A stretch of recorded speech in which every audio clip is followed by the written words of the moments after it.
आदरणीय बंधुओं, माताओं व मेरी प्यारी बहनों, राधे राधे। आप सभी का हमारे इस YouTube चैनल जीवन की धारा पर बहुत बहुत स्वागत है। बंधुओं, आज हम इस वीडियो में निर्जला एकादशी व्रत कथा को सुनेंगे, जिसे सुनने सुनाने से मनुष्य भगवान श्री हरि की कृपा से पाप मुक्त होकर वैकुंठ धाम को पाता है। कथा सुनने के बाद यदि आप हमारे चैनल पर नए हैं तो कृपया हमारे चैनल को सब्सक्राइब करें, बेल आइकन को प्रेस करें ताकि हमारी वीडियो की नोटिफिकेशन सबसे पहले आप तक पहुंचे। वीडियो को शेयर व लाइक भी जरूर करें।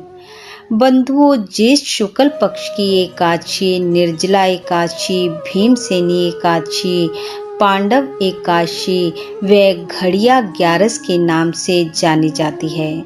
हमारे धर्म शास्त्रों के अनुसार इस एकादशी को करने से वर्ष भर की सभी एकादशियों का फल एक साथ प्राप्त हो जाता है।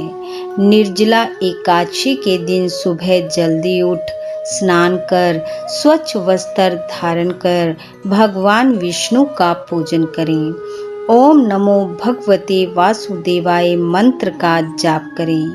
पूजा के बाद सामर्थ्य अनुसार दान करें। इस दिन जल से भरा घड़ा वस्त्र से ढककर फल, पंखी व दक्षिणा सहित ब्राह्मण को दें।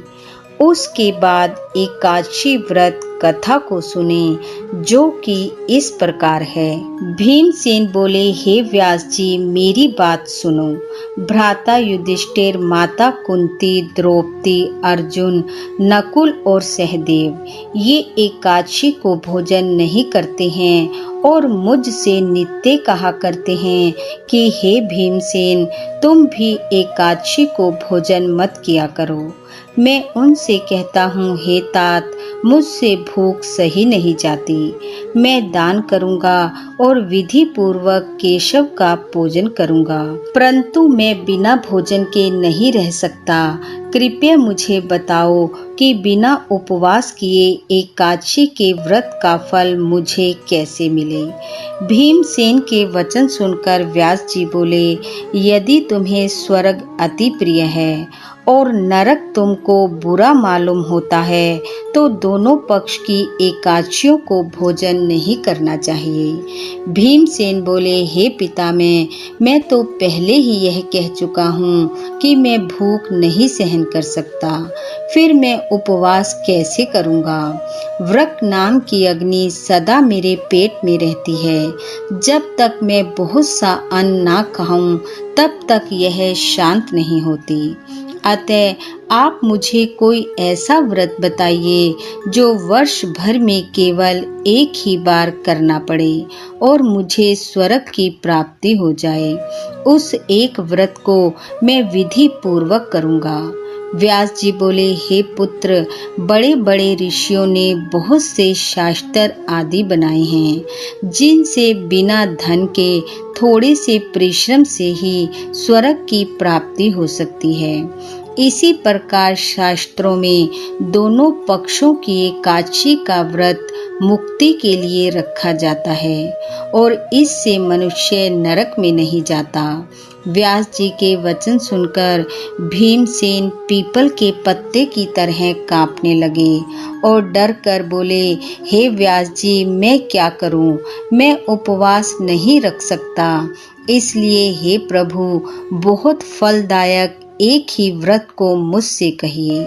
यह सुनकर व्यास जी कहने लगे, वृषभ और मिथुन की संक्रांति के बीच ज्येष्ठ मास के शुक्ल पक्ष की जो एकादशी आती है उसका नाम निर्जला एकादशी है। तुम उस एकादशी का व्रत करो।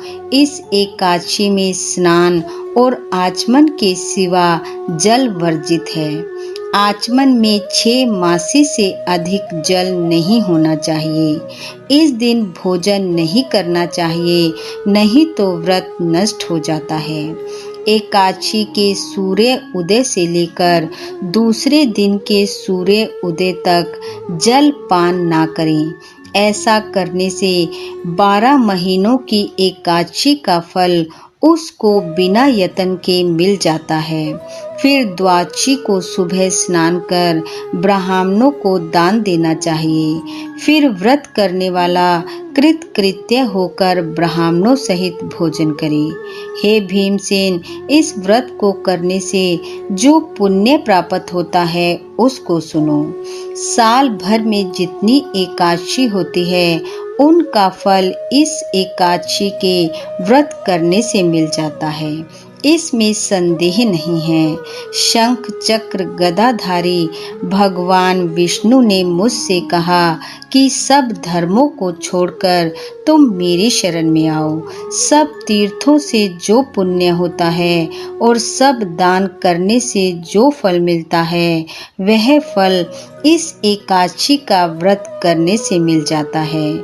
जो मनुष्य निर्जला एकादशी का व्रत करता है उसे मृत्यु के समय यमदूत आकर नहीं घेरते, वरन भगवान के पार्षद उसे पुष्पक विमान में बिठाकर स्वर्ग को ले जाते हैं। अतः संसार में सबसे श्रेष्ठ निर्जला एकादशी का व्रत है, इसलिए यत्न के साथ इस व्रत को करना चाहिए।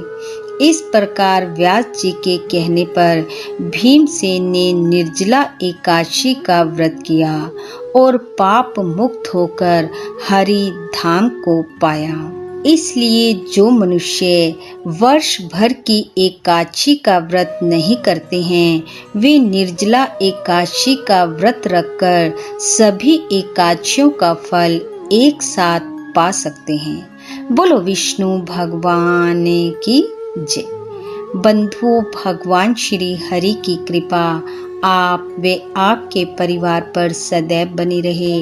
आपका घर आंगन खुशियों से महकता रहे। इन्हीं शुभकामनाओं के साथ आप सबका बहुत बहुत धन्यवाद। राधे राधे।